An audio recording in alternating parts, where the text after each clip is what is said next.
This bike humbled Harley-Davidson. It's cheaper, smoother, and built to a higher standard, yet you won't find it in American showrooms. Why?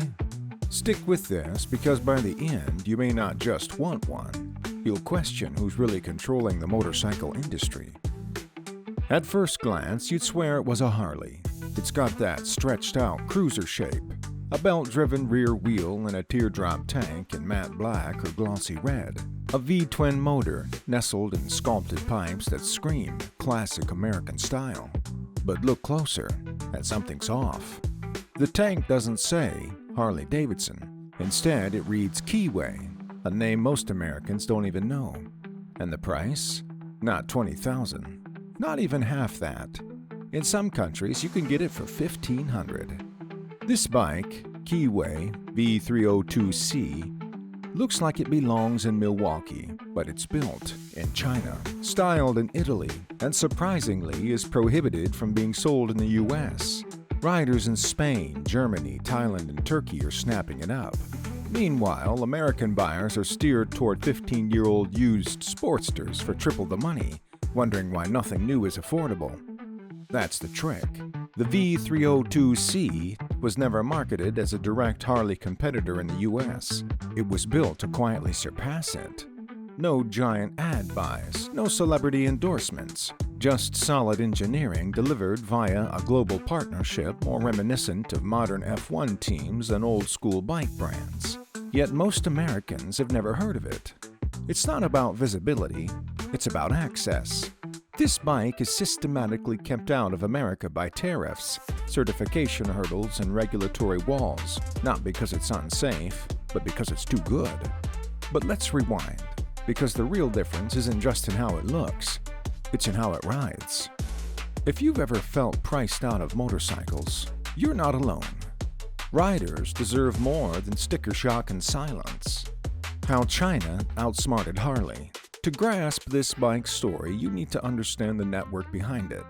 Keyway, an entry-level brand originally founded in Hungary, Benelli, a storied Italian company bought by Chinese investors in the early 2000s, and QJ Motor, a massive state-backed Chinese firm building everything from race engines to military vehicles. Together, they created a design manufacturing distribution machine Harley couldn't match for efficiency. While Harley was bleeding market share and struggling with its own identity crisis, Keyway and partners were quietly crunching the numbers. They streamlined production, shared engine designs, integrated Italian design with Chinese mass production. And crucially, they did something Harley hadn't managed in decades. They built a cruiser that was budget-friendly without feeling cheap. The result? The V302C, a 298cc liquid-cooled V-twin in a modern steel frame weighing under 400 pounds. It comes standard with upside-down forks, a digital display, belt drive, and LED lighting. Because it shares parts across other models and markets, production costs are incredibly low. This wasn't a disruptive revolution. It was meticulous refinement. While Harley banked on selling a lifestyle, Keyway delivered honest engineering. In a world where younger riders care more about price, technology, and everyday usability than brand prestige, that approach hit hard. On-road performance that shames Milwaukee. Any bike can sound good on paper, but specs alone don't matter if it rides terribly. If you've ever been on a Harley Street 500, you know the disappointment. Harsh ride, buzzing bars at every stop, vague clutch feel, uninspired throttle. The street lineup was notoriously hard on beginners. The V302C is different. It offers a balance Harley hasn't matched in years. At slow speeds, it's remarkably agile. The clutch is light and predictable. Throttle response is smooth, not jerky. It doesn't lurch or stall. It glides. The seat height of about 28 inches works for a wide range of riders. The twin exhausts deliver a rich, bass-heavy growl that sounds better than many Harleys with twice the displacement. Reviews from Europe and Asia have called it a spiritual successor to the original Honda Shadow, better sorted than the Street 750 ever was. Some even say it's the first Chinese bike that feels more like a Japanese machine than an American one. And they didn't cut corners. No plastic tanks. No sloppy gearboxes. Clean welds. Durable paint. Quiet belts. Riders report consistent performance even after 10,000 kilometers of mixed riding. It doesn't just look the part, it lives up to it. A shift in the market. As news spread on rider forums, something began changing behind the scenes. Dealerships in Spain and Portugal noticed first. Customers were skipping used Harleys and signing up for V302C test rides. Then came sold-out stock, waiting lists. By the time it launched in Italy, demand outpaced supply.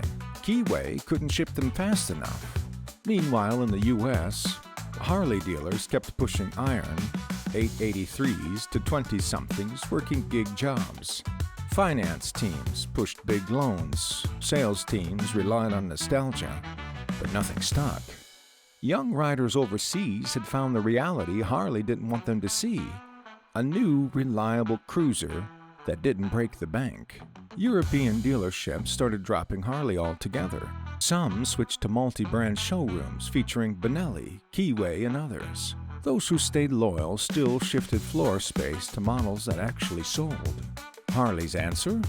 More press releases, more electric prototypes, more empty promises. It wasn't that the V302C stole Harley's heritage. Harley had abandoned it. This newcomer simply filled the gap. For the first time in decades, the American cruiser myth was being challenged. Not by Japan or Europe, but from China. Why can't you buy it in the US? So if it's so good, why can't you ride one here? It's not about safety, it's about control. The V302C is street legal across Europe, certified in Southeast Asia, and compliant with safety and emissions rules in over a dozen countries. It meets the same standards for brakes, lighting, and emissions that developed markets require. But in the US, it's blocked by layers of bureaucracy. The Environmental Protection Agency demands specific emissions tests using American procedures, regardless of overseas certifications. The Department of Transportation requires conformity with detailed rules about reflectors, mirrors, speedometers, and frame labeling. Then there's the National Highway Traffic Safety Administration, which mandates crash data, parts traceability, and recall systems. For giants like Honda and Yamaha, these are costly but manageable. But for small brands like Keyway, they're almost impossible. Each test costs tens of thousands of dollars, must be in English, and needs regular renewal. A single mistake in paperwork? Denied. A missing document? Custom seizure. And that's just federal. States add their own rules. Some won't register a bike without a VIN certified in the U.S. recall database. Others won't approve insurance for brands outside dealer networks. It's not a formal ban. It's slow suffocation by regulation. Regulatory roadblocks, Harley's influence. If you trace who set up those regulatory barriers, things get interesting. Harley-Davidson didn't just ride America's highways. They helped shape the rules that govern them, not just with chrome and big engines, but with lobbying and red tape. Back in the early 1980s, Harley was in crisis. Japanese companies were flooding the U.S. with reliable, affordable bikes that Harley couldn't match, so they turned to Washington for help. The result? The 1983 Motorcycle Tariff Act, steep import duties on large displacement foreign motorcycles. It worked for a while, but Harley learned something even more valuable. Legislation could be a weapon. Over the next 40 years, Harley carefully embedded itself in industry groups, safety boards, EPA advisory committees, and trade associations. They didn't just follow the rules, they helped write them. Turn signals, brake lines, emissions, all tailored to suit Harley's manufacturing process. This made life hard for foreign brands trying to sell in the U.S. Even when rivals cleared the design hurdles, Harley would pressure local dealers to block them. Petitions, legal changes, stalling tactics. It was standard practice. Even today, Harley backs lobbying groups that fight against loosening import restrictions on cheaper foreign motorcycles, especially those from China. This isn't conspiracy theory, it's policy. The V302C is just the latest casualty. It's far from the first. The story of Marcus Dean. One American tried to break through the system and paid the price. Marcus Dean was a retired aircraft mechanic from Arizona. He'd owned everything from a Yamaha XS 650 to a Harley Softail Slim.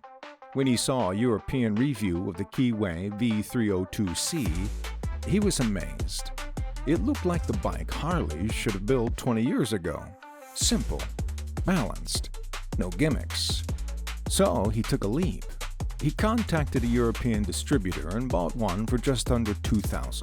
Shipping and customs added another $600.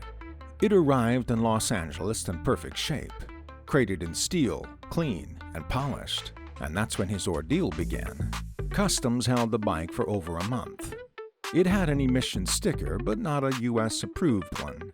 The VIN tag didn't comply with DOT rules. No insurance company would touch it. The DMV refused to title it without a special waiver from the NHTSA. Marcus spent months filing appeals, paying fees, waiting. Eventually, he gave up on making it street legal. He registered it as an off-road custom bike to ride on private land. A motorcycle that was street legal and safe in Europe couldn't legally cruise Main Street in Phoenix. What really got to him wasn't the money.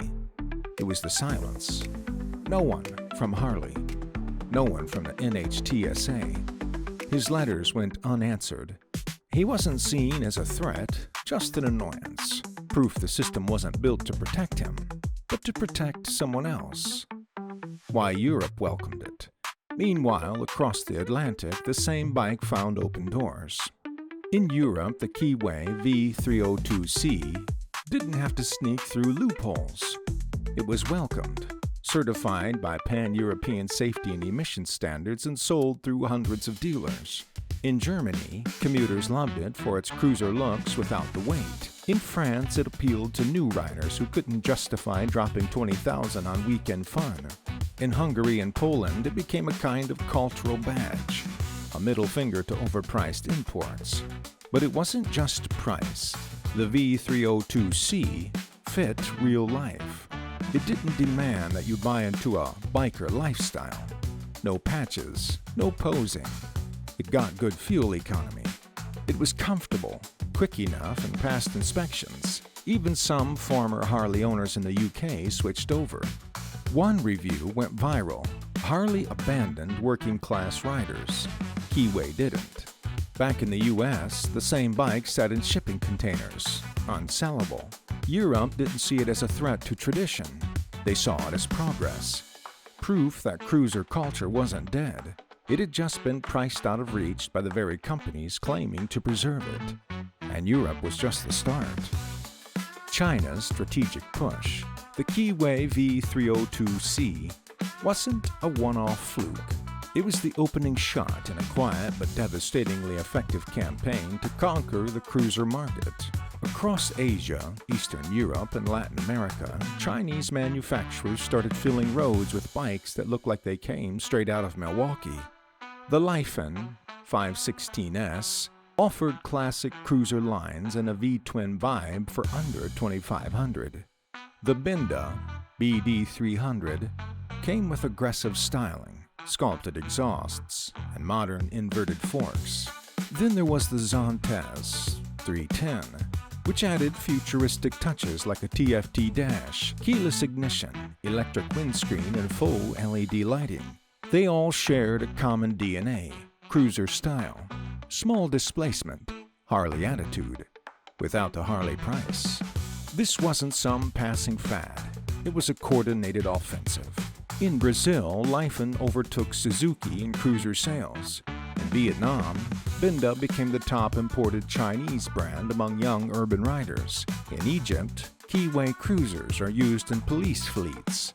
In Spain, new buyers are choosing the V302C over used Harley Street 500s because they're tired of paying more and getting less. These aren't half-baked knockoffs. They're real motorcycles, tested on real roads, designed to fill the hole Harley left when it walked away from affordability. For the first time, riders in developing and developed countries alike could afford a cruiser that worked. No ridiculous service bills, no overpriced branding, no pretense. The dealer who switched sides. One man knew the market better than most because he used to sell Harleys. For nearly 20 years, Tommy Brooks ran a Harley dealership in rural Missouri. He kept a Road King in his own garage, rode every Sunday with local veterans and friends. For him, Harley wasn't just a bike, it was family.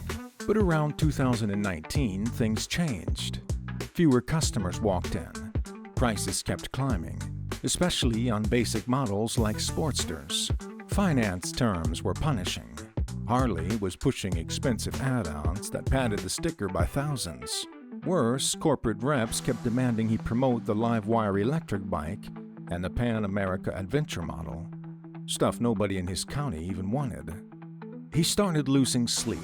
Every time he looked at the showroom floor, he saw expensive chrome collecting dust. Customers would sit on a bike, smile politely, then walk out empty-handed. One day, he stumbled on a European form review of the Keyway V302C, belt drive, LED lighting, inverted forks, real steel construction, for under $2,000. Skeptical, he ordered one. It ran perfectly. In 2022, Tommy made a decision. He dropped Harley, gave up the franchise, took down the signs. He reopened under a new name and started importing affordable Chinese cruisers, Keyway, Lyphon, Zantes. Bikes, he says, actually make sense for the people in his community. Tommy doesn't see himself as a rebel. He didn't set out to destroy Harley. He just got tired of apologizing for a brand that forgot what its customers needed.